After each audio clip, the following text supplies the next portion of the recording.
Use আ demonstrative, যখনই বলবে তখনই আমাদের এই চারটার ভিতর থেকে অ্যান্সার করতে হবে। আচ্ছা, দিস মানে হচ্ছে এটা, কাছের একটা মাত্র ব্যক্তি বা বস্তুকে বোঝায়।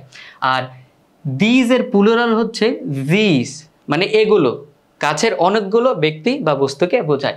এরপর হচ্ছে দ্যাট, দ্যাট মানে হচ্ছে কি ওটা, মানে দূরের একটা ব্যক্তি বা বস্তুকে বোঝায়।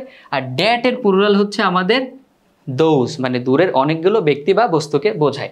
আচ্ছা, এখন একটা উদাহরণ আমরা দেখি যে I have bought some mangoes, আমি কিছু আম কিনেছি, ফ্রম দ্য মার্কেট মানে বাজার হতে, you may try some of them, তুমি কিছু খেয়ে দেখতে পারো, dash mangoes are very delicious, মানে আমগুলো সুস্বাদু। এখানে বলছে আমি বাজার থেকে কিছু আম কিনেছি, তুমি কিছু খেয়ে দেখতে পারো, তাহলে এই আমগুলো নাকি ওই আমগুলো? এই আমগুলো অবশ্যই। আচ্ছা, তাহলে আমরা এখানে কি ব্যবহার করব? আমরা এখানে কিন্তু দিস ব্যবহার করব, কারণ এখানে হচ্ছে ম্যাঙ্গোস মানে অনেকগুলো আম, তার মানে এই আমগুলো, তার মানে এখানে হবে, এখানে আমাদের হবে হচ্ছে this, THESE, this mangoes are very delicious, এই আমগুলো অনেক সুস্বাদু।